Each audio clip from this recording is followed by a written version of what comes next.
happy day. Dang it. I know it's sitting back there. Okay, so I think why that's doing that is because you can use smart objects. Oh, I thought that was turned off. You can continually create smart objects. So if I have, let's say on this image, I converted it to a smart object and then I applied like a ridiculous sharpening to it. I can actually make that a smart object if I want to. So it will keep all that information. I'm trying to think how to explain it. So it'll keep all that information inside of that smart object. It's like I don't want to say a child of a parent, but it's kind of like that where I could bring in multiple images if I want to, if I didn't want all the layers. Oops, not Adobe stock. Click happy. I got click happy. There we go. Let's import another one. Let's stick this in here.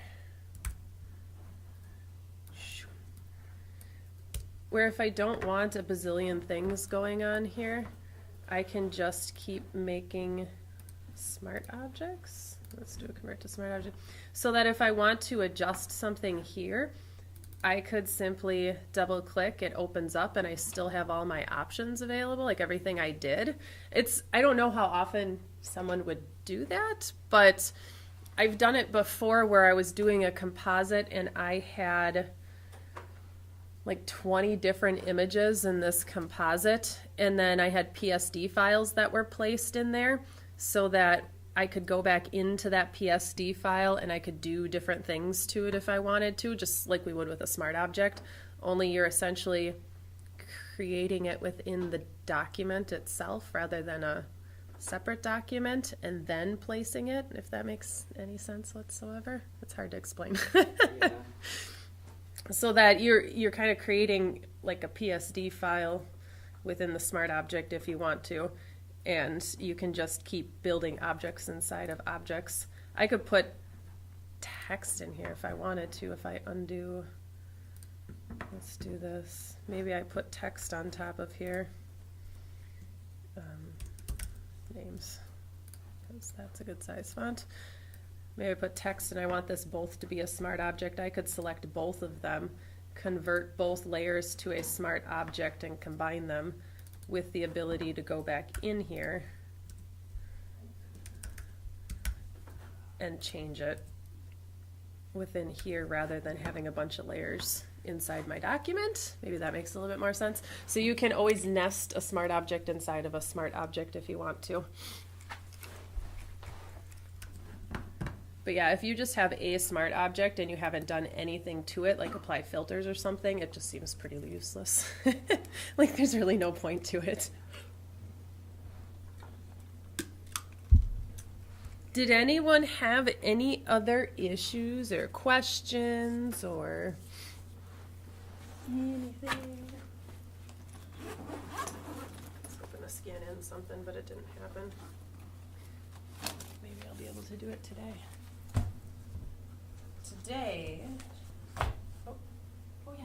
I was struggling with like switching for the wedding album. I was struggling with switching the two pictures. The pictures? Yeah. Yeah. Let's open it. Did that download to my desktop? No. I had problems downloading the files last week. It kept saying there was an error. Oh, you know what? It's in my downloads folder. I need that one. So when you switch, because all these layers are grouped together, the easiest thing to do is to or I shouldn't say group, clip together. The easiest thing to do is to unclip each one and then move them and reclip them. So if I want to switch these corner two, I just command clicked on it so that I could figure out which layer it was faster. So this layer is clipped to this layer below. So if I option click in between the two layers to unclip them and then do the same thing here, unclip this, helps if I hold down the right key. I've unclipped these two layers. Now I can move this one here. Command click this layer to make it go faster, move this one here. And then I just have to reclip the layers together. Now the only problem is I have to rearrange my layer order in order to get it in the right spot. So this layer is now over here. So I need to move it down here where this box is. And then move this one up to the left bottom corner. And now I can clip them back together. So Option click in between the two layers, and where'd it go? This one. Option click in between the two layers. And now I have them back together. There we go, that's a little bit better. So unclip, swap, reclip. That's the best way to do it. It's just layer reorganization is what it comes down to. Cool. Anyone else have questions?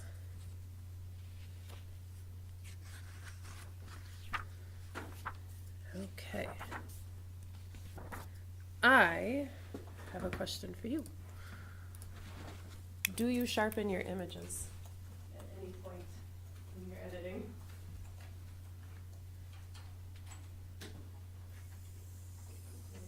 Maybe? Okay, when do you do it? That's the next question. What? If it's blurry? So would you do it right away, or do you do it at the end? You do it at the end, okay. So when we sharpen, sharpening is not a one-step process. Sharpening is not like a one-time deal when it comes to photography. There's often 2 or 3 steps for sharpening. And it comes down to, well, 2 main areas where you would sharpen. Usually it's called a pre-sharpening, and then often like a print sharpening, or you could call it like a post-production sharpening that you do at the end. So most people will do one or the other. If you're photographing with a raw file, you are pre-sharpening without having to do a single thing. Because if you remember when we opened up, when we were working in raw, let's just pick a file. There, we'll pick the test shot. When you are sharpening in the detail tab, if you remember when we talked about it, these settings are kind of like the default sharpening settings that show up. This is what's called pre-sharpening. So when you photograph a raw file, raw does not do anything. Raw is just the image, the data in a separate file, and then you kind of be the camera after the fact, and you tweak all of those settings. So because there is no sharpening applied to your images, your images aren't as clear as you think they are with your camera. Your camera needs to apply some sort of sharpening to all your images. So it does a pre-sharpening when you open it in Camera Raw. Sharpening, okay, that didn't look right. Now JPEGs, here's the one downfall to JPEGs. JPEGs sharpen automatically when you take the picture. So part of that compression is applying the pre-sharpening is done in camera. Whereas the pre-sharpening is done in ACR with the raw file. Or Lightroom or whatever you're using, when you open the raw file, the pre-sharpening is applied there.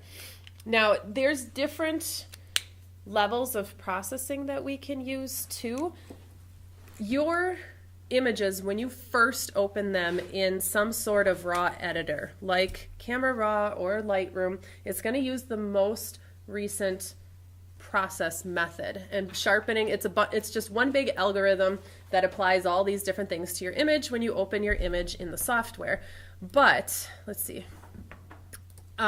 There are different versions of it. So if you've opened your image prior in something and then you're opening it back up to edit again, one thing to note, you may get a little exclamation mark just saying that the process version needs to be updated or can be updated. And all you do is click on, and I don't have it showing up here, but usually it shows like in the lower right corner, I believe is where it shows up. If you just click the little yellow triangle with the exclamation mark, it will update the process version for you. Otherwise, in camera calibration, the different process versions are here. Always just use the most recent one. It usually has the best algorithms to use. It's got, the sharpening has dramatically increased between 2012 and the current version. So I would just use the most current version, but if you ever get that little exclamation mark, it could just be it used an old process version and just wants to update. But the sharpening has dramatically increased with that. While you'll notice that the settings in the details slider look the same with all the versions pretty much, the stuff going on behind the scenes is where the difference is made. So that pre-sharpening will happen here. Same thing in Lightroom. It's the same process version. It applies automatically or gives you the exclamation mark to update it, and you're good to go. But that's where it is if you want to change it. Quick question. Yes. One time this was a long time ago, I sent somebody their photos, but I accidentally gave them the wrong file. I gave them the raw file. You gave them the raw file? And they put them on Facebook. People was liking them. So And they found a way to... And then I was going to do it. Maybe something wrong with my phone. And I kept going and looking again. And I finally went to the file. And that's why I sent them a raw. I'm like, take those off of Facebook. Why did anybody even like these? I'm like, why are they blurry? Oh my gosh. So they posted the raw files. And people were still liking them. It must have been Oh, some weird pictures or man. something. I don't know. But Yeah. So it didn't apply the sharpening. I wonder how they could have even uploaded it though. Well, unless there are some free file converters online that they could have uploaded them online to convert them to a JPEG to put them on Facebook, but it's not going to do the sharpening, so it's going to take the raw file. Right. So none of that pre-sharpening is going to happen. Because it was really blurry. I thought it was something wrong with my phone. I'm like, what's going on? Yeah, sharpening's fun because there's definitely sharpening that needs to happen at the end too. So not only did the raw file not have it on there, but usually we do a certain sharpening for web, and that didn't get applied either. So it probably looked really bad. Yes, it's amazing how unsharp your images actually are. I'll just call this export sharpening. Export sharpening. So we often will do, the pre-sharpening is where we're going to focus our time today. The export sharpening usually happens, obviously, when you're ready to export. When you're in Lightroom, you select your files, you go to the export menu, and there's actually a checkbox that says amount of sharpening for export, and you can choose the level of sharpening for export. You can choose a print, a web, there's different settings. When you do it from Photoshop, you can, I think the easiest way would be to create an action with the sharpening settings that you want, and then export them. Which, when we talk about automation and stuff, we'll kind of come back to that. We'll create some actions for that stuff. But we want to focus on the pre-sharpening, and the majority of our sharpening is going to happen in Camera Raw. Though, I do want to jump into Photoshop to do a few things with sharpening. We'll also touch a little bit on noise reduction, so we'll talk about that briefly too. I think the sharpening probably takes more time than noise reduction. Seems to be pretty straightforward when it comes to that part of it. So obviously understanding the sharpening, how it's doing what it's doing, and how you can tell where it's sharpening is going to be the big thing. I need to get different images. I put, or not, where is it? Did I not copy that folder over? The chapter 3 folder is not in there. If you want to use the book files to match the ones in chapter 3, I have those files, not apparently in the right spot on the server, so let's see if I can't dig them up. Book. Chapter 3. Hopefully these are the same ones, not an old version. They will still work. There we go. I put the chapter 3 files on the server if you would like to use those. Yeah, those should be mostly the same. They will work. Just copy them to the desktop if you want to use those images. So on the server, book files, chapter 3. And I'm going to bring that into Bridge. So when we talk about sharpening, obviously we talked about how it's usually a 2, maybe even a 3-step process depending on what you're doing. Sharpening also has different recipes, basically, to sharpen for certain things. Like when you have fine details in hair or like details in a landscape, you might want to sharpen one way, whereas if you were to sharpen a portrait image, you might want to sharpen that differently. Or if you scan an image, you might want to sharpen that differently from one that you took with your camera. So we'll kind of walk through some of those recipes, and I have them all tagged in the book too, so I'll give you the page numbers, but chapter 3 is not the biggest chapter in the world. It's a pretty straightforward chapter. So I'm just kind of going to walk right through this chapter here. I'm going to open this test image just because I think it has a good representation of how the different sliders work. It is a TIFF image, so to open it in RAW, we have to force it through Bridge to open in RAW by doing a Command R or File, Open in Camera Raw, and there it is. The thing that drives me nuts is the overexposed parts of the image. So I'm just going to turn this off because I'm not too worried about the exposure. But when we work in here, okay, I'm going to the detail tab. Here's where I'm going to spend most of my time. Now, if you open up a JPEG or a TIFF in RAW, you will see that no sharpening is applied. And that is because it was done in camera. So it assumes no additional sharpening is necessary because the pre-sharpening was already done. The RAW file will give you those default settings of like 25 for the amount and then 1 and 25 for the detail.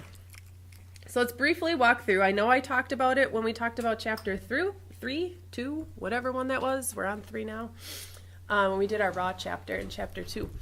I kind of breezed through these sliders, but let's try and make more sense of them.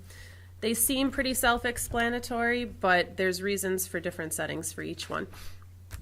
So when we use the amount slider, that's pretty straightforward. I would think it's the amount of sharpening that you're applying to whatever degree you decide to apply the sharpening. So that one's pretty easy to figure out. One thing you can do, I don't find this useful, but maybe you do, so I'm going to show you. With any of these sliders, you can hold down the Option key and slide. So you'll see as we start doing different things what each one does. But for the amount slider, I don't find this that useful because all it does is change the image to black and white and then show you the sharpening. I guess if you have an image with a lot of competing colors, maybe that would be useful because it can be hard to see the sharpening. I just have never found a use for holding down the Option key with the amount slider. Usually you can see that in the image, and especially if you have a color image, you probably want to see the impact of that sharpening and color. So I don't really use the option dragging the slider for that, but it's there if you want it. So amount, the amount of sharpening that is applied to the image. That one makes sense. But now, the radius and the detail is usually where it gets a little bit confusing. So the radius, anyone know what the radius does?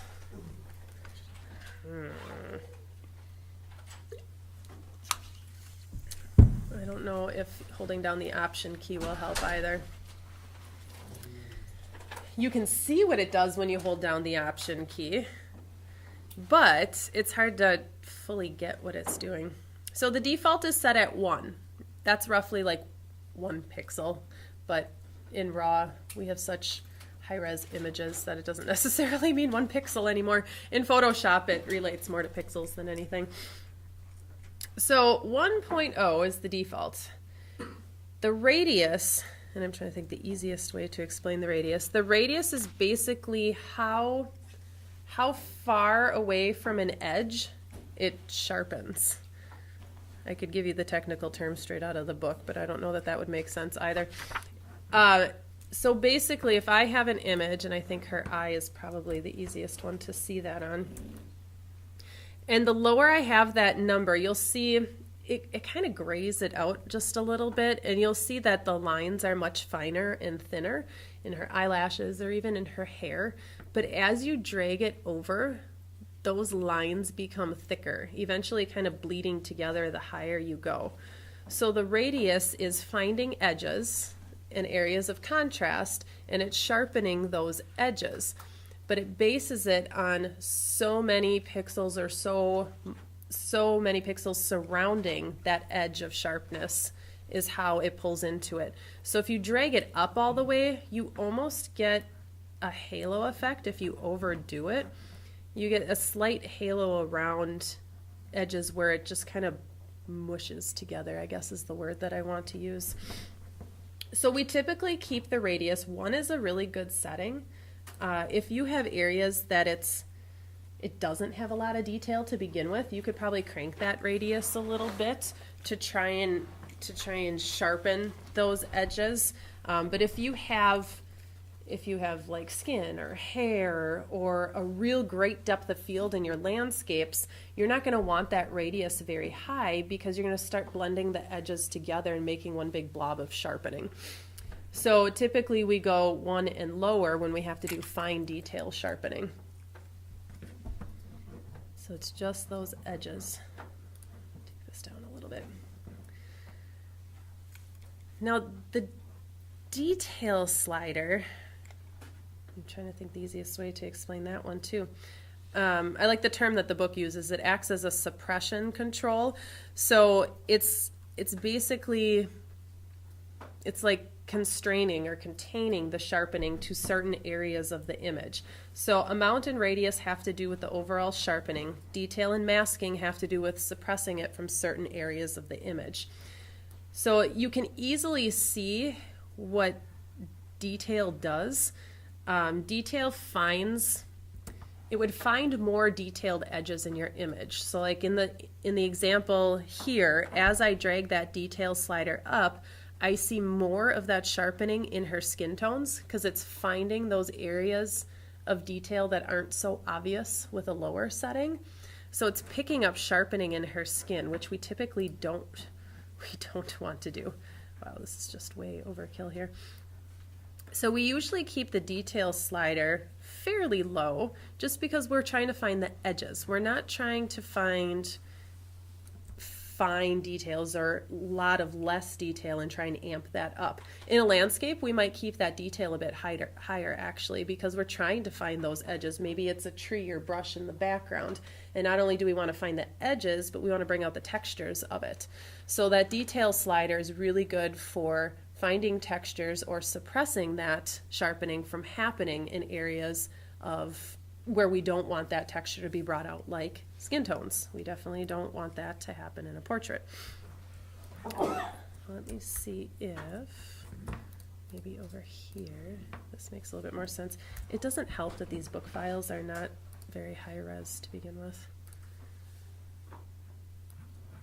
So we have a couple other landscape examples, and when we kind of set those settings and follow the recipe, it'll probably make a little bit more sense. So it's just finding less areas of detail to try and bring in some more. So that's why 25 is the default, because it's a pretty good number where it's picking up some texture, but not too much to be overpowering, and you can kind of take it up or down from there. It uses and I don't want to get into frequency separation quite yet because we'll be doing that later on, but it separates the high frequency from the low frequency in your image, which I know from an audio standpoint sounds kind of funny, but we do frequency in pictures too. So the high frequency in your image are all the detailed parts, and the low frequency are like your tonal ranges and how your colors blend together. So the detail slider finds the details in the high frequency and brings those out more. Now the last one is the masking. That one seems to be that's probably the easiest one to understand aside from the amount slider. And this one is one where you definitely want to hold down your option key as you're dragging. because this will do exactly what it says, mask out the sharpening effect from different parts of your image. So the parts that are in black will not have sharpening applied to it, and the parts that are in white will be sharpened. So in the case of this face, this woman's face, we definitely don't want, like, nobody says, please bring out my pores more in a picture. Nobody says that. We want the smoother looking skin while still maintaining some texture. So we don't want the sharpening to apply to the skin. We want it to apply to the eyes, to the lips, to the hair, that kind of stuff. So we mask it out of the skin areas as much as possible while still picking up details elsewhere. So you can fine tune and suppress that adjustment a lot with the masking tool. That you will use more so from a portrait standpoint than you would with a landscape standpoint. But know for landscapes, you might be trying to take out sharpening in the sky while maintaining sharpening like in the foreground, your trees, horizon line, whatever falls in that part of your image. You can mask out the sky pretty easy doing that. What key is that? Option.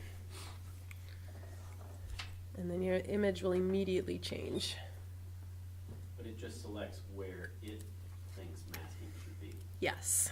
Yeah, you still have no control. Where you could get control is where the adjustment brush. That would be an option for control. The thing with the adjustment brush, and I'm definitely going to skip ahead to this since we're talking about it. The adjustment brush, you notice you only have a sharpness slider going in the positive direction and negative direction. The sharpness slider appears to not give you any control whatsoever in the adjustment brush. However, you actually do have control, because what it pulls is whatever settings, get out of here, whatever settings I set here is what it uses when you use the local adjustments. So whatever settings here, it will either increase that in the positive direction or decrease those settings in the negative direction if you want to maybe blur out parts of an image. And I have my overlay on, so that looks, my settings, they're all over the place. Did I get rid of the rest of them? There we go. So I could blur out everything if I wanted to. Wow, auto mask is failing me here. There we go. So I could use those settings to take out sharpness in the negative direction. Otherwise, in the positive direction, it uses those settings to increase sharpening. So you'll notice if I brush over her skin, it's not really doing a whole lot on her skin. But on those edges like her nose, her lips, it's really increasing the sharpening because I have that masking set up so high. So it's pulling those settings into it. So that's really, really cool. You can layer that sharpening setting with the adjustment brush and do a localized adjustment. So just keep that in mind, whatever you have there. And I guess that's the one downfall too, though, because if you have a setting in sharpening and you want something different to do a local adjustment, you can't really do that, because if you change it in the detail slider, it's going to change the whole image. So that is one downfall, but taking the sharpness slider in the negative direction may compensate for something like that. If you have to over sharpen part, but you want to take it out of certain areas, you can under sharpen, if that even is a term that's proper to use. I could do that. So that is kind of a cool feature. So the option key will be your best friend when you're doing that stuff. Okay, I don't need this image anymore. I don't like how low res this image is. So let's do some recipes and see how it actually works when you use them all together. I'm going to open a couple of images here. I'm going to open this cool guy with the beard. I don't remember his name. He's another photographer, well-known guy that apparently not well-known enough for me to remember. So I'm going to select this one. I'm going to select this barn. Trying to see, there's one more I want. Oh, the one with the ice on the trees or the snow on the trees. I'm going to do those three for sure, because that'll get me portrait, landscape, and fine detail. So I'm doing the barn, the trees, and the guy with the cool beard. And I'm going to open all 3 of those just because then I don't have to go back to bridge. You can do one at a time if you'd rather, if you're using these images. But I'm going to use this image first. Let's see. These are raw files. I'm going to get in close to like his beard, his mustache, around his nose area, because I want to do a portrait sharpening. So I'm going to plug in the exact numbers that they use in the book. All these recipes start on 276, just so you know. And they just kind of go for the next couple of pages. But this setting, did he apply it already? This is the one thing about the book files I dislike. The settings aren't, all right. One thing you might want to do is in your flyout menu, if you're using these files, in your flyout menu, click on Camera Raw Defaults, because it, wow, it is overexposed, but it applied, his files had the setting already on there. That's what I hate about the book files. He does them and then shows us and then we can't do them. So we can adjust this image, fix the exposure overall if we want to, play around with the highlights and shadows and just kind of get it to where we're happy with the image. I don't have the level of ridiculousness that they have, but at least take the exposure down a little bit. It is kind of overkill. But regardless, the sharpening is where we want to pay attention to. So this is a great example of an image because we have a lot of hair. We've got facial hair, we've got just long hair in general, the hair's flying all over the place. So we want to see the detail in that hair, but his skin just, and because of age, nothing negative, has a lot more texture to it that we don't want to add to that texture necessarily. So we're going to use these settings here. We're going to take the amount slider, we're going to take that up to 35. So we're just sharpening a little bit more than what the default is. The radius at 1 is not too bad. They took it up 0.2 of a point, so they took it up to 1.2. I don't know how much of a difference you're really going to notice between 1 and 1.2. It's so minute, it's probably not going to make much of a difference at all. But apparently that little bit was just what we needed.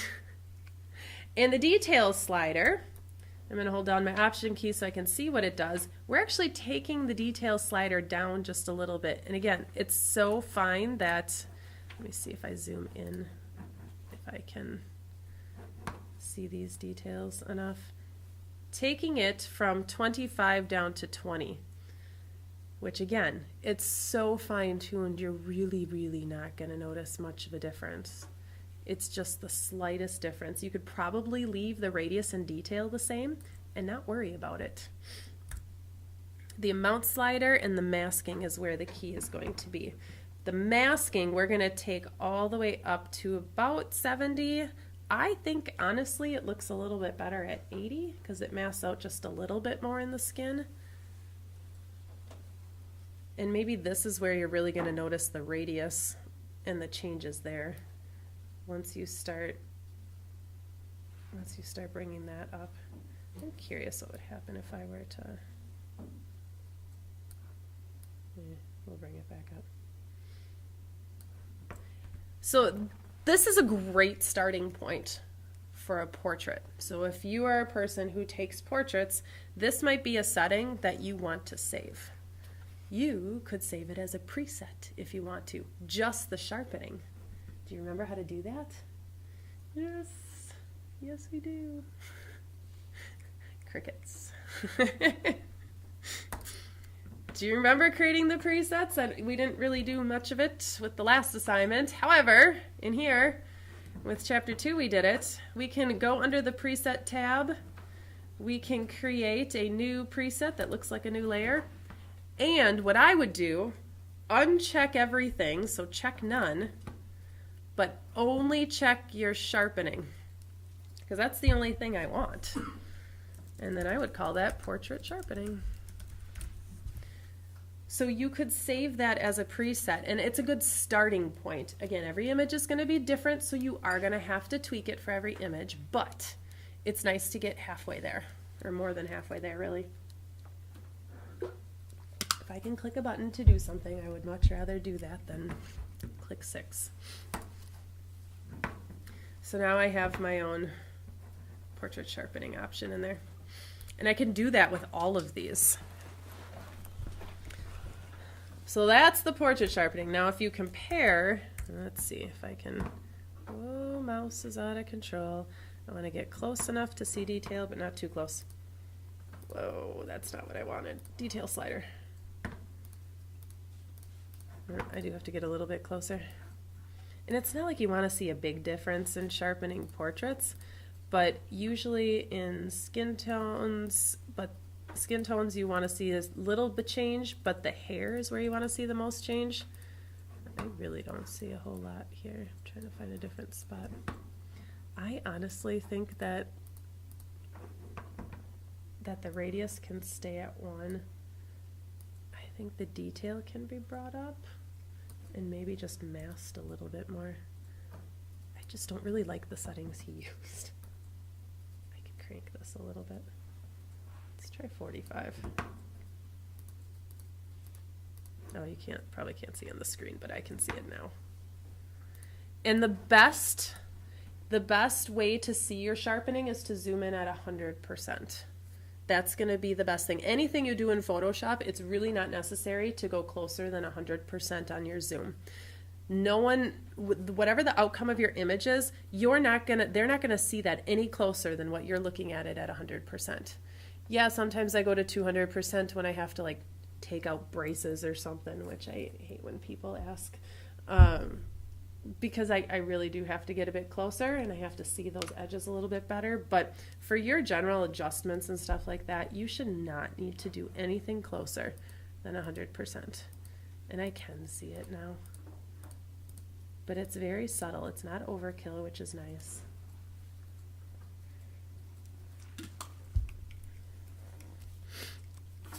So that's portrait sharpening. Not too bad. Let's try it on a landscape and see how the different settings might affect that.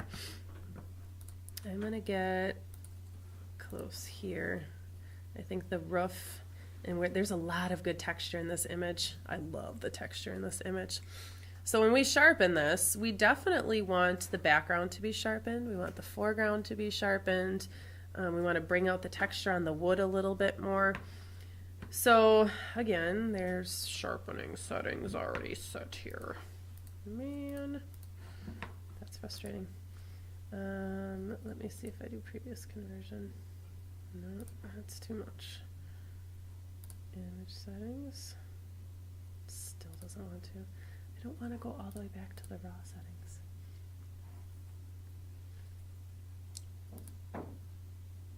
I just want to reset this one. I don't want to reset everything though. I just want to reset this one. There's no good way to do that. That's okay. We'll just kind of bring it back down here. I'll fake it. Short of taking away all the exposure adjustments. Okay, so the setting that he starts with for landscape, again, I think it's a good start. Even on this image, I don't think it's the right settings, but the amount, you're probably halfway there. Someone played with it on the server the last time we did this, so the settings are off. The sharpening he has set at 40, so it's a little bit higher than the default at 25, not overkill, but enough to notice a little bit of a difference. Now the radius being at 1, we're actually going to take that down a little bit because we have a lot of fine detail in the trees. So by doing a 0.8 for that one, that gives us a little less. This is one you can really see it if you drag the radius up, how it halos those edges if you go too high. By going smaller, we're capturing a lot of those edge details and having a finer sharpening effect to it. The detail slider, though, because we have a lot of textures, foreground and background, and we want to bring those out more, rather than what we have been doing, which is keeping it low, we're going to drag that sucker all the way up to roughly 50, maybe even a little higher depending on your liking, but 50 is a good starting point. And we're barely going to mask that. It's going to be like a 10. And the reason for doing just that little bit of masking rather than keep it at a 0 is because when you sharpen things, you're sharpening the shadows too. And you don't want, when you sharpen shadows, you're introducing noise. That's completely unnecessary. So by masking just that little bit, you're capturing or you're masking out just those really dark shadow areas so that you don't accidentally add noise to the image. Sharpening, it does add some noise. You could go a little bit higher, but I wouldn't do much more than 10 for this image. So turning it on and off with that setting, that's actually pretty good. I probably prefer that amount to go a little bit higher. Just because it just suddenly makes that barn look really blurry when you compare the before or the default to the sharpening that you do. Suddenly you're like, oh my gosh, I didn't capture any of that detail. It really pops the texture in the shingles, in the wood. It's awesome. Even the trees in the background. So this does a real, not a fine detail, but this is more of a detailed setting. So low masking, low radius, higher amounts and details, and you have a pretty awesome looking image. So this is great, a great starting point for landscapes. It could be one where you save that as a preset for landscapes if you want. Landscape, sharpening. But you have to remember to only check the sharpening. So not too bad. Typically with landscapes, your radius, you go somewhere between 0.5 and 1. That's kind of your roundabout settings for that.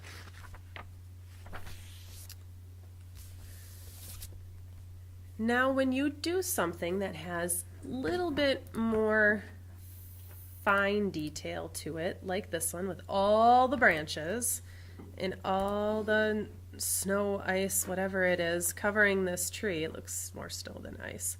You really have tiny little details that you need to bring out. So the settings are going to be fairly similar to the landscape one, but you want your radius to be lower and your, what amount? No, detail. That's the one I'm looking for. And your detail to be higher. Oh, and look, and this one said exactly what it needs to be. So yay, I don't have to do anything. So typically that amount, starting at roughly 45 is what I would do. The radius, you want to stick at about a 0.7. If not, I would go lower. Anywhere between the lowest radius setting, which is 0.5. I thought I could go down to a 0.3. And 0.7, that just tiny little area on the left side of that slider, that's where you're going to want to stick because that's going to give you the finest details without getting too much into the sky and stuff like that. I honestly would probably do a 0.5, 0.6 with this one. I would go lower. Detail, you're going to crank to 90 because you have so many branches to try and bring out that if you keep that too low, you're not going to capture the sharpness in those. So you're going to crank that really high. And then the masking, I don't think it's masked enough, to be honest. The masking, we want to try and mask out some of the sky. So you can see it immediately goes to that massive blue. That if you drag it, 15 is the setting. I might go a little bit higher, maybe 20, just because if you zoom into the sky, if you're using this image, if you zoom into the sky, you can see some of that sharpening that's applied there. If you really want to take some of that out without masking too much, because I don't like masking too much on something with this much detail. I mean, you could do that, but I don't think, yeah, I wouldn't take the masking up above like 15, maybe 20. You could, I wonder what this would do. What's the quick key for masking? You hold on the Option key with any of the sliders. Oh. You could potentially, I'm trying to think how to do this without, you could do a negative sharpening with an adjustment brush if you wanted to.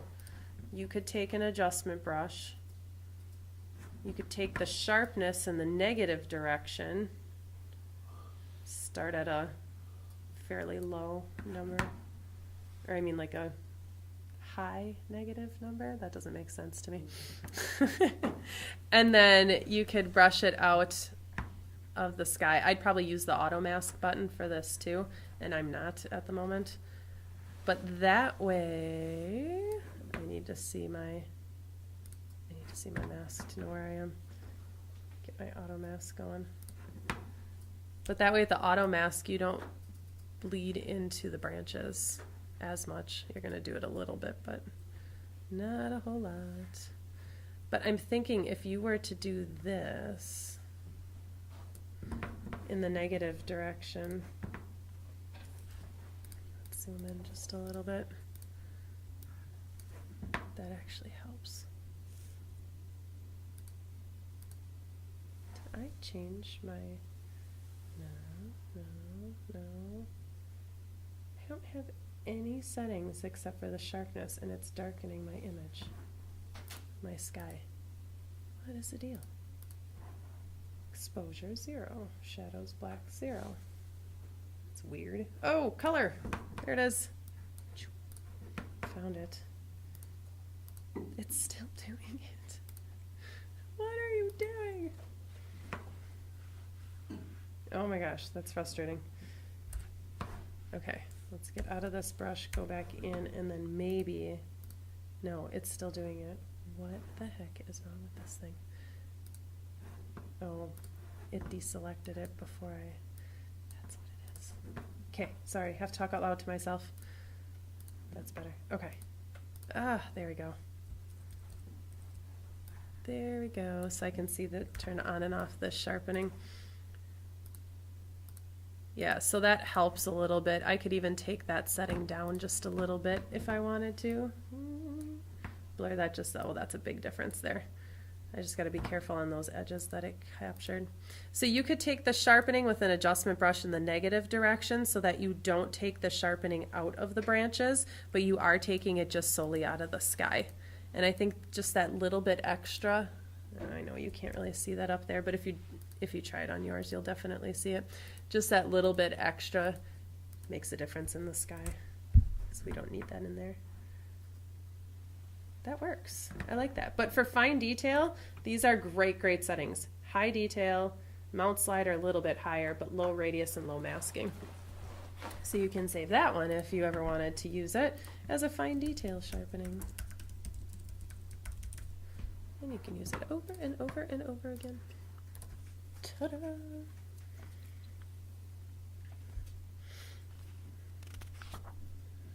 Presets are amazing. Okay. How you doing so far?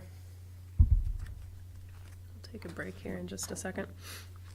Because we're going to switch just a little bit into Photoshop to do a few things, but I want to have just a little bit more of a conversation when it comes to localize adjustments for sharpening in your images. We talked about the brush, how it pulls the settings. It pulls the settings too when you use the graduated filter and you use the radial filter. So it will pull those same settings, and you just have to determine if you're going to add sharpening in the positive direction with those settings or take it away in the negative direction. So the brush obviously is going to do one thing, just like we were talking about before. I'm going to hit done with these because I want a different image. The one with the trees. I want to know where this is because it's kind of cool that it just looks so dead, but you have these bright green trees. Oh, here's a little exclamation mark. It's not yellow. Why is it not yellow? It's always yellow. Here's a little exclamation mark. So it says it's not in the most current process version. what is it in? It's probably 2012. Yep, 2012. So by clicking this little triangle, it will update the process version to number 4. So I was wrong. It's not yellow. It's black. Oops. All right. Why did you go out when I hit plus? There we go. So this one's kind of cool if you don't want to sharpen everything, but maybe the trees need to stand out. This would be a good one just to use the brush with whatever settings you put in this detail slider. I see. Oh, guess what? It has the settings correctly.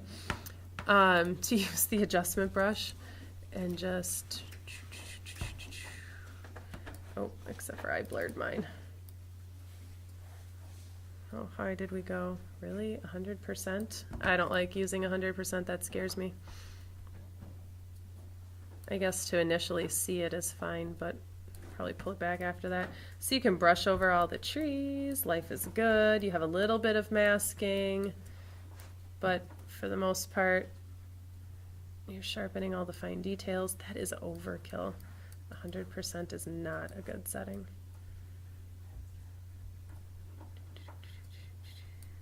It's so easy to over sharpen.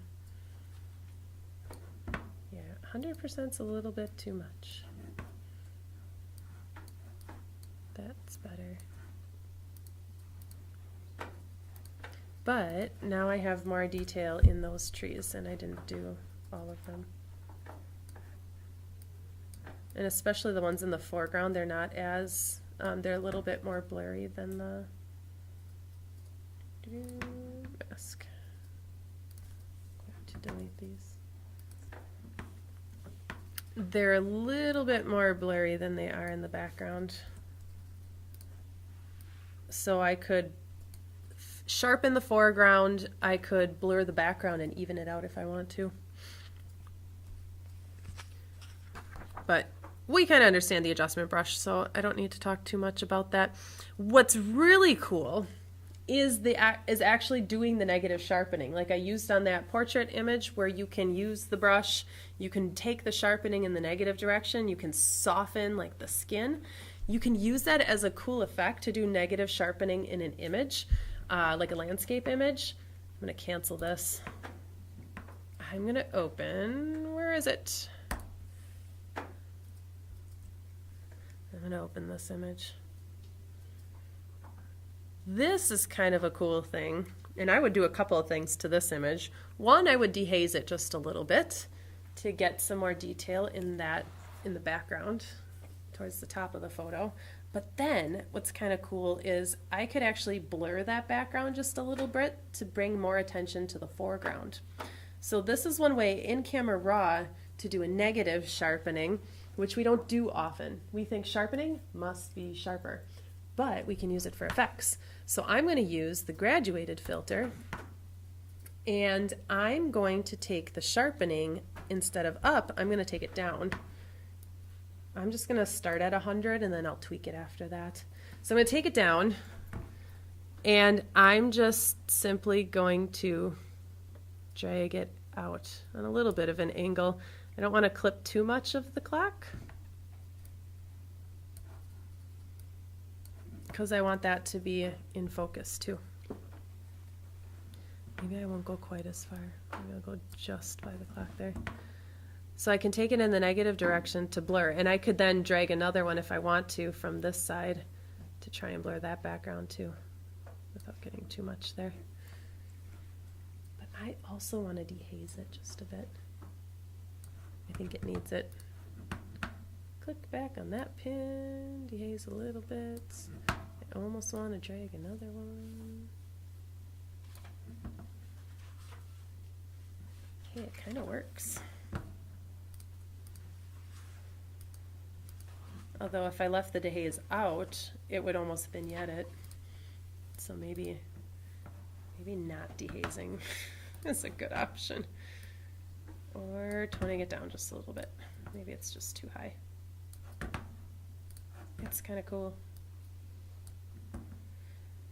So I'm blurring the background. Now, I'm a little OCD that or controlling maybe is the better term for it, where when I use that graduated filter, I want it to blur in that background, but I want to be able to brush the clock out and not have the tip of the clock, which I know what's happening. Oh, this is such a low res image. What's happening right now is my graduated blurs are clipping the top of this clock, and I want that to be really sharp, but I want everything around it to be blurry, and I can't do that with this, and that's frustrating. So when we take stuff into Photoshop shortly, I'll show you how you can do it there, and then if you're controlling like me when it comes to the photos, you'll like that a little bit better. We'll still use raw, but we're going to mask it in Photoshop. We're going to do kind of a double exposure type of a deal in there with smart objects. So you can do that with either the radial or the graduated filter. But negative blur, negative direction, or negative sharpening is essentially a blur. Make sense? Yay. Okay, let's take a real brief break, just like 5 minutes, move around a little bit. I just want to talk about a few things in Photoshop, a little bit about noise reduction, and I'm done. I don't have as packed of a day as normal. This is one of those few chapters. And I'm going to try and scan, see if that scanner works too. So I think we could have some fun with this.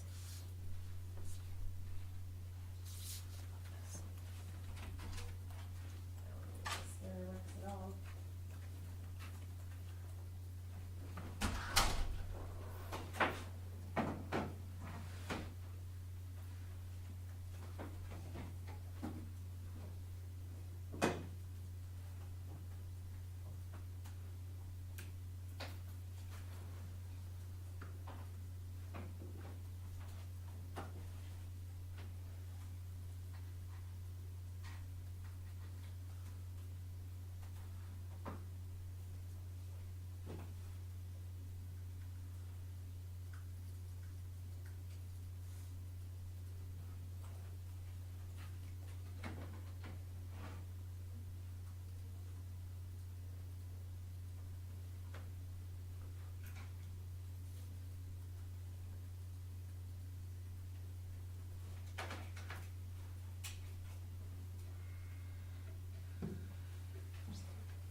drivers installed for the scanner. What would there be?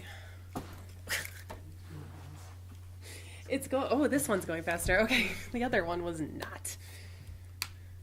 Good thing I didn't install both pieces. This should be enough to get it to work. I want to do some sharpening and noise reduction with a scanned image. It's optional step. Let's just hope that it worked. Yay, the scatter's recognized. I want to show you something cool Photoshop does, and today will be the day it doesn't really want to do it, but we'll try. And the fact that I can do it from here is even better. The scanner's warming up 20 minutes later. Al gave me 2 images that he wants me to try and fix, so I figure since we're talking about sharpening and noise reduction, I'll scan the images and use them. I was glad I had them on me. Yay, the scanner's working. There's hope. When's the last time anyone used a scanner? Oh, that sounds horrendous. Oh my goodness. It's not too bad. Oh, the printer, yeah. I've never tried it. I don't even know how good this one's gonna be, but we'll, fingers crossed.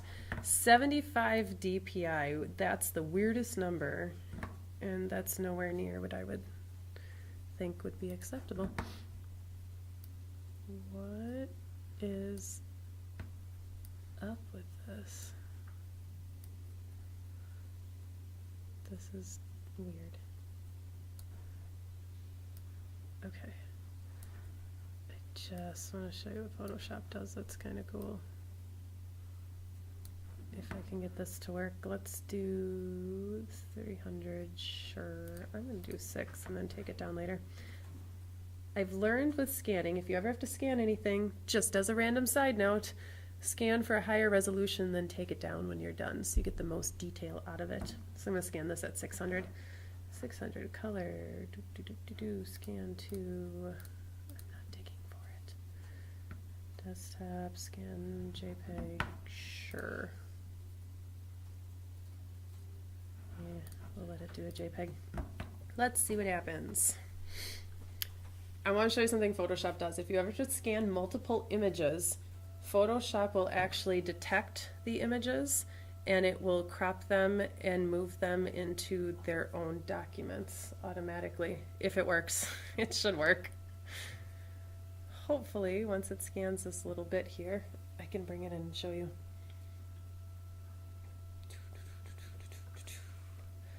But I would never do any of the sharpening and stuff that comes with whatever.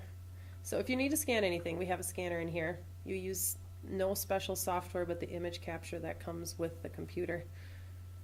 And then take it into Photoshop to do everything else that you want to do. So while this is working here, let's connect to the server. And this will be the computer that does it. That what? Oh, they did. The $19 for, I just bought one. I did, yes. Yeah, Creative Live had a really good sale this weekend where they had a bunch of classes for $19. I bought $160 some class for $19. It's like 8 hours of insanity. I haven't started to look at it yet, but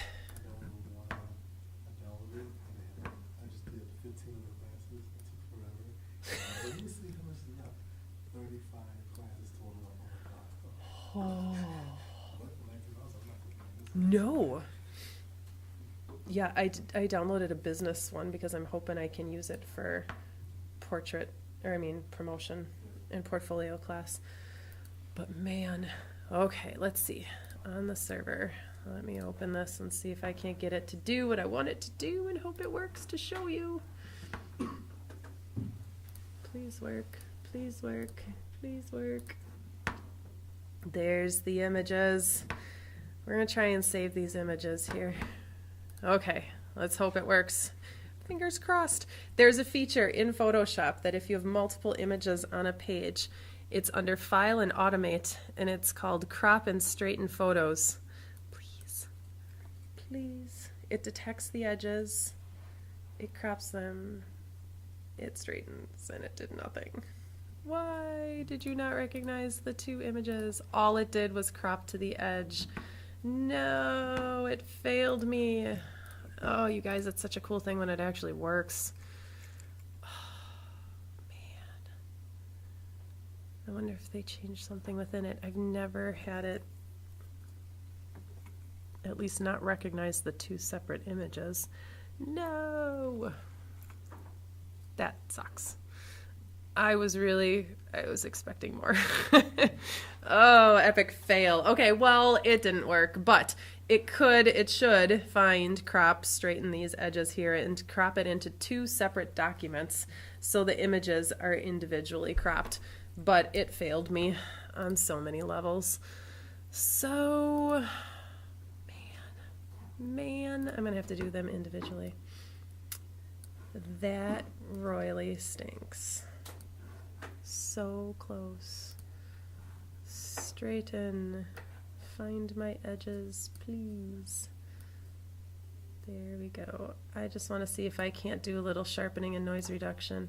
What is wrong with this image to begin with? It's warped. Dang it. Alright. We'll fix it later.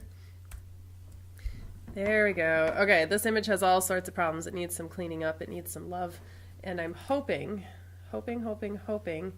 that it will kind of, some of the problems are fixed here. I was hoping some of the problems would just be fixed by making it black and white. And it kind of is. Yay. It's going to save a lot of editing time. Sorry, I get giddy. I love restoring old photos. It's one of my favorite things to do. However, restoring old photos means scanning and sharpening can sometimes be a bit of an issue when it comes to scanned images. So, one of the things that I wanted to do before talking about noise reduction is to do a couple of things in Photoshop and also show you the negative sharpening from the Photoshop side. So sharpening scanned images, there are a couple things to look for. There is a little section in here. He actually has a scanned image that he put. I'm trying to think what page he did it on though. Must have been earlier in the chapter than I thought. Where's the scanned image? Oh no, he did it with noise reduction. That's right. I'm getting ahead of myself. Yep, he did it with grain and the noise reduction. Okay. There is one in the book files in Bridge. Let me cancel out of this one, where it's the guy sitting here with the hands. This is a scanned image. You can certainly play with this one too if you want. But I put the images that I just scanned on the server. They're in our class folder. They're just sitting there. It's called Scan JPEG. It's so original. But when we do things here, we typically are working with an image that has a lot of grain to begin with. So when we start editing and working with scan files, what often happens is we lose some of that grain in some of the spots that we edit. You know, for example, in this particular image, even if I take away my black and white adjustment here, in this particular image, I'm going to create a blank layer here for retouching. There's some spots just from, I don't know, something got spilled on it, whatever it might be, that I'm going to have to take some of that out. And depending on the retouch tool that I use, what often happens, and I can try a spot healing brush, it might be okay, but what often happens, and I didn't sample all layers, so it failed miserably, is that it might actually blur parts of the image together and lose some of that grittiness that just comes with a scanned photo.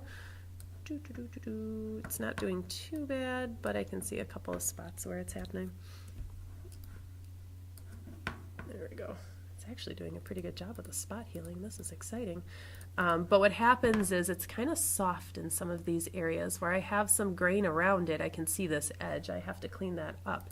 But I don't know how well you can see it. It's really orange up on that screen. Zoom in a little bit more. Here's my edge. It's a little blurry right there. So what we often have to do when we do retouching to match the grain of the photo to the grain of the retouching that we're doing is we actually have to add that noise back into our image. And there's a couple different ways of doing this. I could take this into Camera Raw and add that grain if I want to by making this retouch layer a smart object and then taking it into Camera Raw and doing it. There is an option in Photoshop under the filter menu. There is sharpening, or I'm sorry, not sharpening, noise. I can go under noise and I can actually add noise, which we rarely like to do in Photoshop, but I could add noise, which look at that, that's awesome. You add it at a real minute amount, like 1%, 2%, but then you also want to look at the distribution of that noise. I typically do a monochromatic. This is still too much. I'm probably gonna have to blur this. Adding noise back in through Photoshop stinks. Camera Raw is so much better at this. It's so ridiculous what it's doing here. It's too much, even at 1%. 0.10. Wow, let's try 0.5. 0.5 is a little bit better, but you can still, I don't know if you guys can see it. I can still see it on my computer. It's driving me nuts. It's still just a little bit too much. That, filter, blur, Gaussian blur, the tiniest bit of blur. It doesn't have to be much. 0.1. You have to layer grain when you add it in through Photoshop. So I'm layering in the grain by adding noise, blurring it, adding noise, blurring it until I'm happy with it. It's this seesaw effect really is what it comes down to. So noise, add a little bit more noise. That's not too bad, but I want to blur out a tiny bit. And this is why, as you can see, doing this in Photoshop, in Camera Raw, is so much easier. Okay, so that helps a little bit. So I have, if I go back here, I've taken it from blur to having a little bit of grain. Can you guys even see that? That's such a pain. Going from here where my spots are blurry to have a little bit of grain like the picture. Oh, you guys can barely see that. If you had it on your computer, I promise you would see it. However, doing it in Camera Raw is so much easier, whether it's a raw image or whether it is like this layer that I'm going to right click, convert to smart object, because why? We love smart objects. That is exactly why. I'm going to take this layer into the Camera Raw filter. I have not used the Camera Raw filter yet to show you anything, but this is what it does and why you want it as a smart object. Make it a smart object so that you can go under filter, do Camera Raw filter. Now it's just going to do what I retouched over here. So it's not going to look like a whole lot of anything at the moment. But because when I make this adjustment and hit OK, I can always go back into this filter if I want to tweak it. Now, here's the difference between the filter and the full-on plugin. Across here, you're going to see a lot of tools missing across the top. You do have your adjustment brushes, your localize adjustments, stuff like that, but you are missing quite a few tools across the top. But from what you guys probably use, it's probably not any that you truly miss. So you're probably fine. But you're also missing on the side here, you'll notice I have my presets, but I don't have my snapshots. So you are missing the snapshot tab here, which could be potentially a deal breaker depending on what you're doing. So know the difference, that or the things that you're missing there. So what I'm going to do is, this is a little blurry. It's going to be hard to tell until I apply it back to the image, but in the detail slider, I do have the ability to either reduce some of that noise, or I could add a little bit of sharpening, which might add some in. However, what I think is going to work much better is in the effects panel is the grain slider. And this grain slider will do exactly that. And now I'm zoomed into 200, so it's really hard to see. But it's going to add some of that grain back in. This does a much better job than adding noise in Photoshop because you have an amount slider in addition to the size. So if you have large grain, does that make sense? If you have grain that's pretty obvious and the pixel radius of that grain is very large, you can actually change the size here and then the amount of grain that is added. Let's see if I crank this. You can see how much or how little here is added. Let's take this down a little bit. Okay, I'm just guessing. Oh, that's too much. Can you guys see that? That's too much. Too much grain. I gotta go back and fix it. And that's why doing it as a smart object is a good thing, because I can now double click my camera raw filter, go back in here and fix, why are you not zooming in? And fix this grain because it kept my settings way too much. It needs to be pretty subtle. It's a little bit better. That's pretty good. Way better. So that would be one thing that you can do. So if you are not only trying to sharpen scanned photos, you will probably scan it as a JPEG. You would then take that background layer, make it a smart object, bring it into the camera raw filter and do your sharpening. However, there's sharpening in Photoshop, regardless of what image you have, that would potentially could do a good, if not even a better job than camera raw. The one thing you have to do is make it non-destructive. And to do that, I need to make this a smart object. So I am going to double click my background layer so that I can then right click, convert to smart object. Everything, make it a smart object.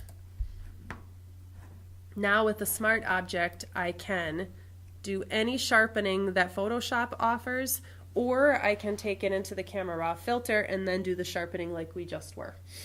So I don't need to go back in there at the moment. I want to show you the power of, if you sharpen, have you done it with an unsharp mask? Is that the one that you use? What do you use when you sharpen now, prior to us talking about camera raw? Did you use anything? Any one of these? Smart Sharpen. Yes, Smart Sharpen is a good one. Smart Sharpen is really cool because you have 3 options. Anyone use something else besides Smart Sharpen before I go into this? Did you just do filter, sharpen, and sharpen? That's like auto on your camera. So it will probably do fine in some cases, but you have no control over it. So you want control because we're all control freaks as photographers by nature. So things like Smart Sharpen and Unsharp Mask would probably be the best 2 to use in Photoshop if you're not doing something in Camera Raw. So Smart Sharpen, as I trip over my own words here, I'm trying to see, does the book actually talk Smart Sharpen? Not so much. This is all noise reduction. Oh, it does. I lie. It does do Smart Sharpen. On page 300, and then for the next couple of pages, there's some Smart Sharpen information, so you can use that as a reference in the book. But to give you a basic rundown of what it's doing, Smart Sharpen will do a sharpen. It'll look for blur in an image, like just an overall blur, maybe an autofocus type of a deal, and it'll do a Gaussian blur. It'll look for Gaussian blur. It'll try and remove that and sharpen those blurred areas. You can do a lens blur, which would be if your lens was out of focus in some parts but in focus in other areas. Maybe you accidentally focused on the background instead of the foreground. I'm not saying it's going to save it, but if it's just slightly out of focus, you might be able to save it using the Smart Sharpen. So the lens blur would then look for those blurry parts and try and do sharpening. And this is basically what we did in Camera Raw. So you've got an amount slider. It's based on a percentage rather than a number like we were just using. And then a radius. And this radius is identified in pixels, but it goes above and beyond what Camera Raw does. So it does exactly the same thing from a radius standpoint, where it finds those edges, and then so many pixels surrounding that edge that it finds is what it sharpens. So typically we keep that pretty low.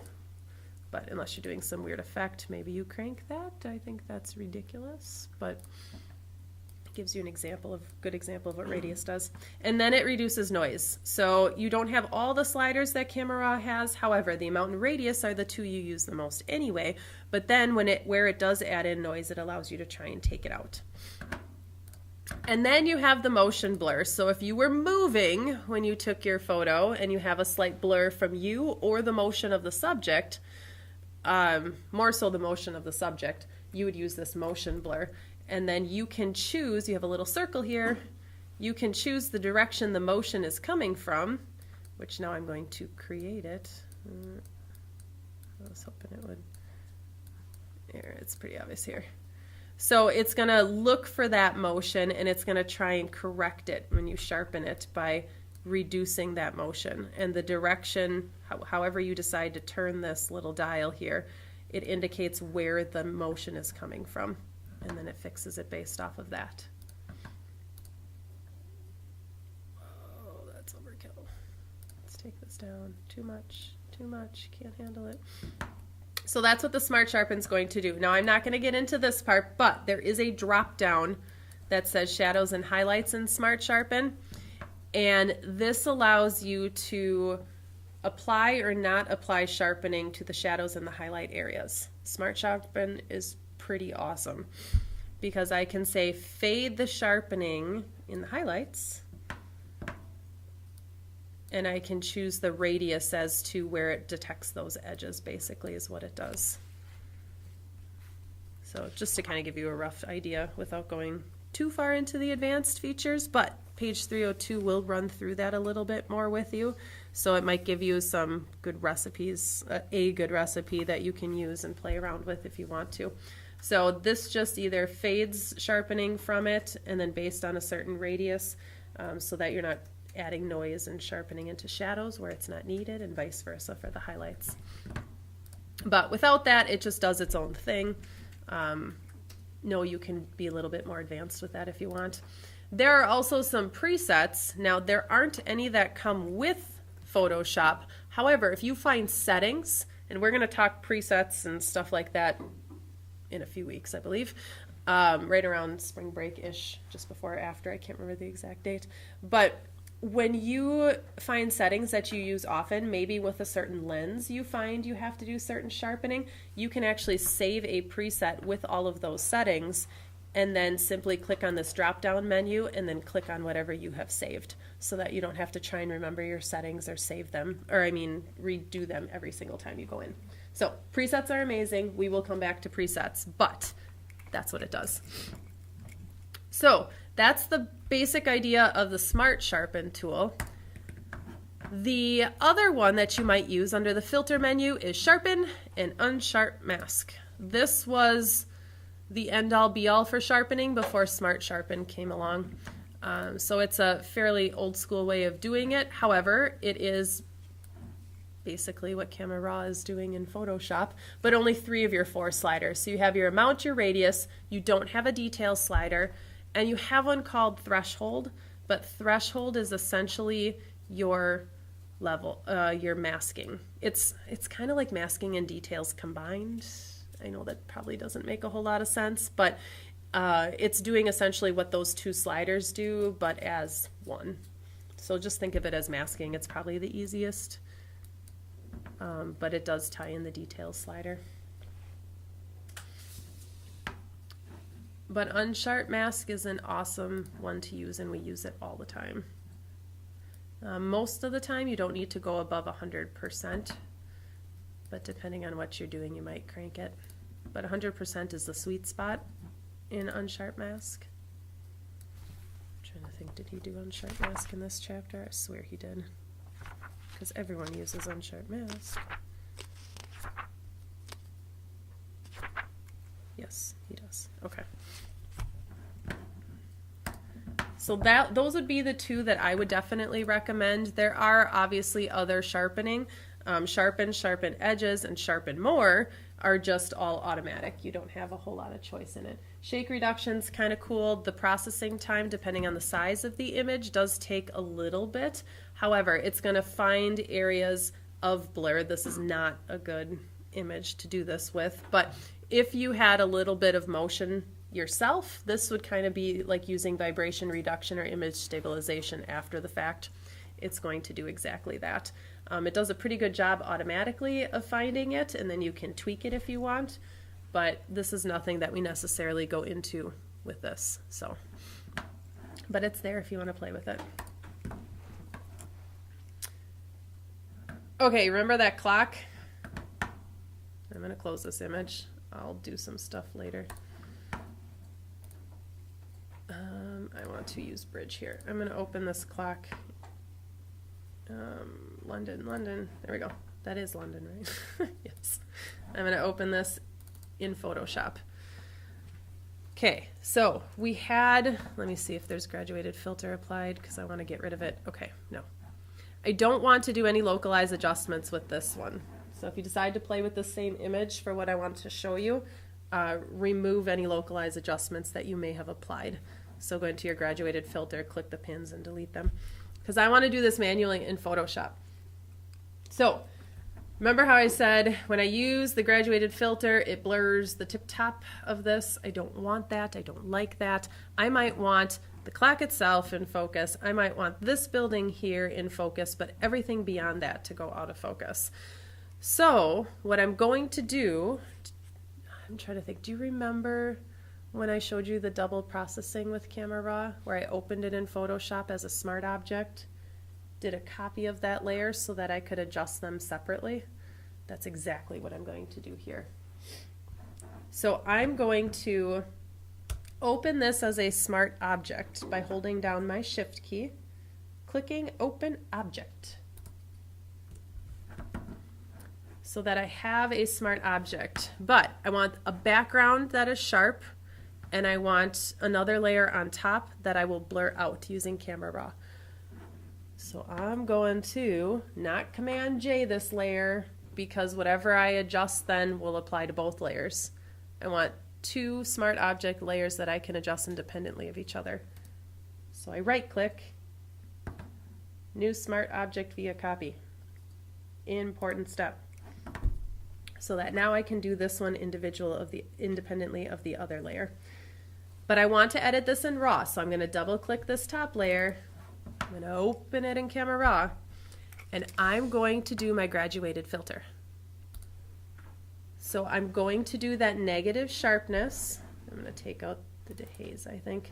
So I'm going to make sure everything else is set to 0, but my sharpness, I'm going to take that down. And I'm just going to drag it down. Now, because I'm going to mask this out after the fact, it is completely okay to drag down across the middle of the image. I might even go a good chunk of this image. Where does it say? Oh, there it is doing it. Okay, it didn't seem like it was doing much. It's hard to tell with such a low-res image to begin with. So I'm going to drag down. It's going over the top of the clock. It's going to drive me absolutely nuts. But because I'm doing it here, I'm going to click OK when I'm done. So I have my blurred layer on the top. I'm going to use a layer mask, and I'm going to mask out the buildings and whatever I want in focus. So I'm going to add a layer mask to this layer. Click the Add Layer Mask button at the bottom, the rectangle with the circle. Add the layer mask. Use a brush. Which one is going to hide my blurred layer, black or white? Do you remember? It is black. It's like clothing. Black conceals, white reveals. So I'm going to use a brush with black on my adjustment layer, and I am simply going to, I'm probably going to use a fairly small brush here. I'm just going to brush over the clock here. Again, this is where auto mask works way better in Photoshop. I have a feathered brush, which I probably shouldn't be using, but I'm going to just get there roughly, just based on the time that we have. I would probably use a brush. I have a very feathered brush here. I would probably use a brush with a hardness probably somewhere in the middle, so it has a little bit of a feather, but I don't want a hard edge. So maybe between 50 and 70%, somewhere in there is probably the best setting for that. And then I'm just going to brush it out of the areas that I want. So I want to keep this building in focus. Again, a high-res image would be a heck of a lot better. I like turning this on. Quick key to turn this on. If you want to be able to see your mask, you can use a quick mask. If you're familiar with that, I'm not necessarily going to talk about that at the moment. However, the backslash key, and most people find this by accident, the backslash key right next to your bracket keys, below the delete key, that will toggle that on and off. That will toggle your quick mask on and off so that you can see where you're brushing. Sometimes that makes it a heck of a lot easier. Let's see, I think I want to make sure I have some of these because I went down pretty far. There we go. I think pretty much beyond this point everything should be in focus. Yeah, there we go. So we just did a negative sharpening, but keeping some of the foreground, whatever that focal plane area is, which a general gradient or graduated filter doesn't consider your focal plane. I'm fixing that. But I do want to dehaze this a little bit, so I'm going to double click my smart object to open it up in RAW, go back to my graduated filter, click to activate it, and I'm going to try and dehaze just a little bit. Okay, see what that does. That's not too bad. Actually, I don't mind that. Just the tiniest bit. It did too much on the clock when I was in camera raw, but because I brushed it out, it's not an issue. I just have to be a little bit more aware of my masking because it's going to be a little bit more obvious than just with a negative sharpening and the blur. It's going to be a little bit more obvious when I add a dehaze where my edges are in my masking. But it does a pretty good job. So we're doing a couple things. We're doing a double process effect by new smart object via copy, and we're doing a sharpening. We could easily just duplicate a layer, blur it, and then mask it out.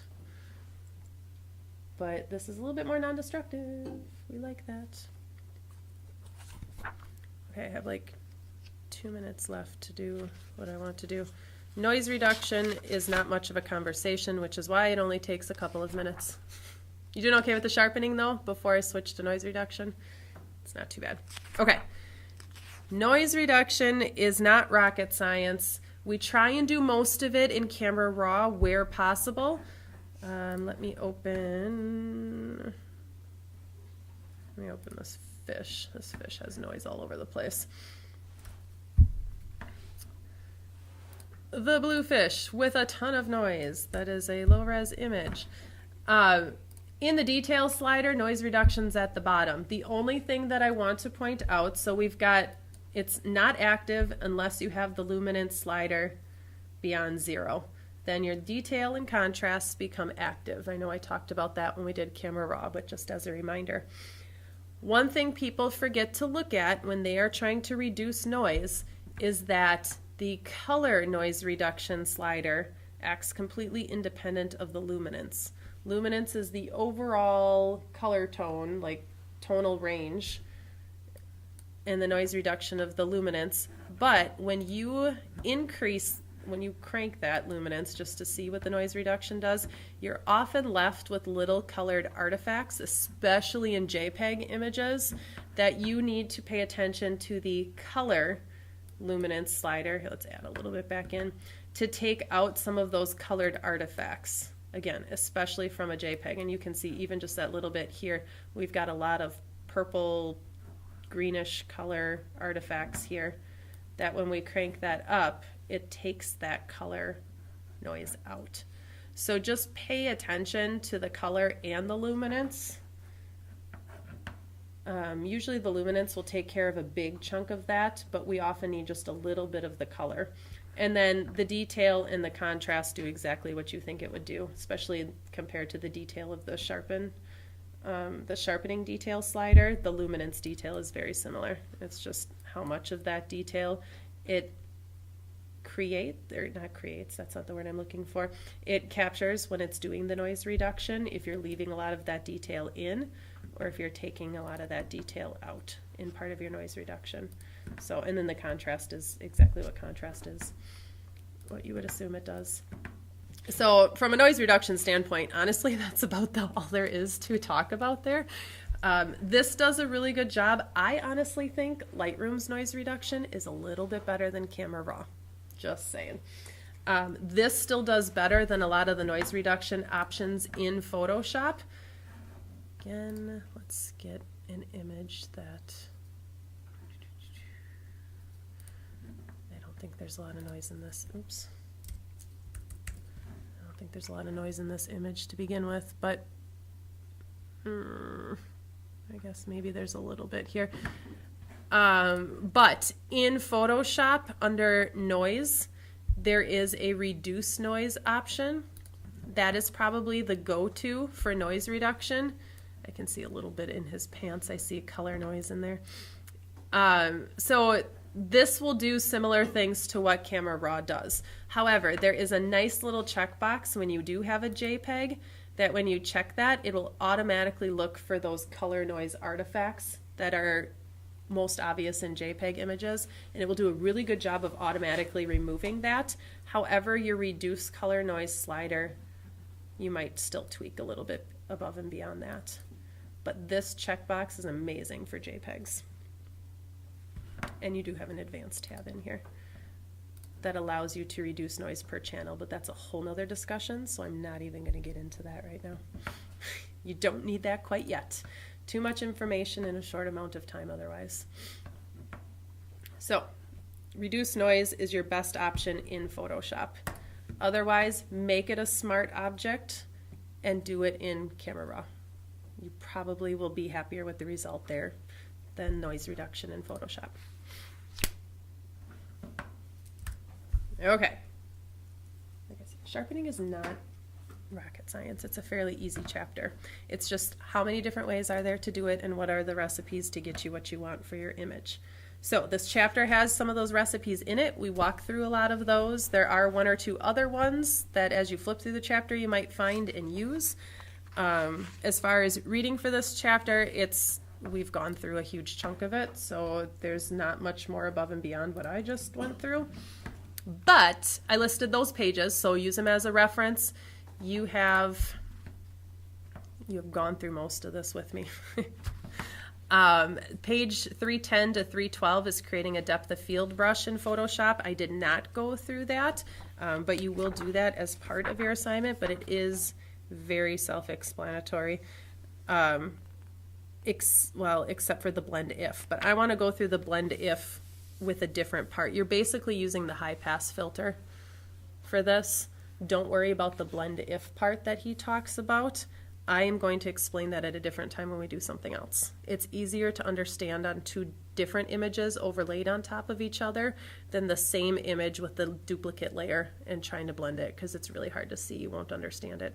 So don't worry about that. But the basics of using the brush and the high pass, you'll totally get. That's easy. So for your assignment, this is not going to take long, especially since I know some of you were creating presets as we were doing it, because the majority of your assignment will be done in Camera Raw. There are 4 images that I want you to apply sharpening to, just using the recipes in the book and then tweaking it based on what you feel works best for your picture. So you will do 1 sharpening for a portrait.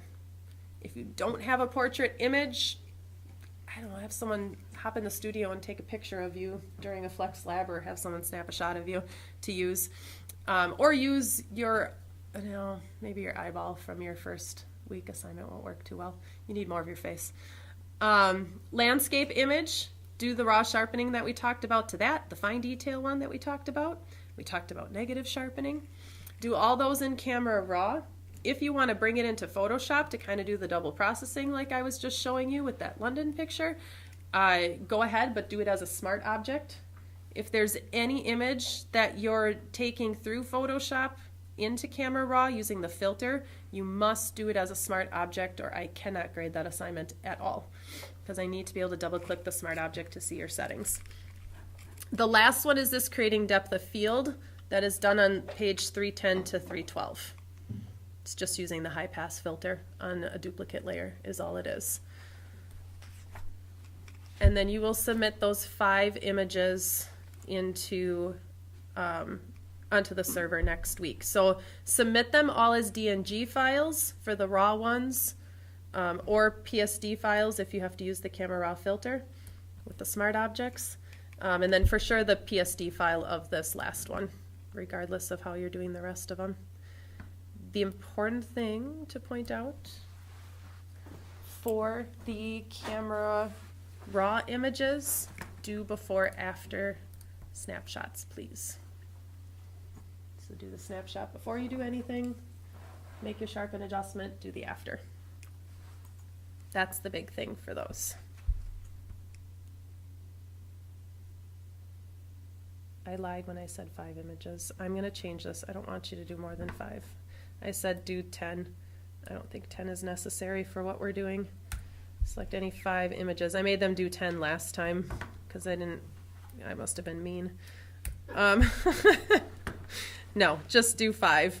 I don't want to confuse you with any combination of these between a bunch of images. Just do 5. Let me make sure it doesn't say 5 or 10 anywhere else. 5 images there, 5 there, 5 there. Before after snapshot. Submit the 5. Yes, just do 5, not 10. I meant to change that prior. I forgot. I was must have been in a darker place last semester because I changed it from 5 to 10 and then I wanted to change it back to 5. So 5 and only 5. That's your goal for next week. This is probably one of the easier chapters out of the book. Don't forget your chapter summaries. I am caught up on grading. Look at any comments on any assignments or just double check. I know there were 1 or 2. There might have been, I don't think it was this class though. I was missing something and I made a note. If you fix this or drop this in, I can adjust your grade, but I don't think that was this class, so you should be okay. So you should be good.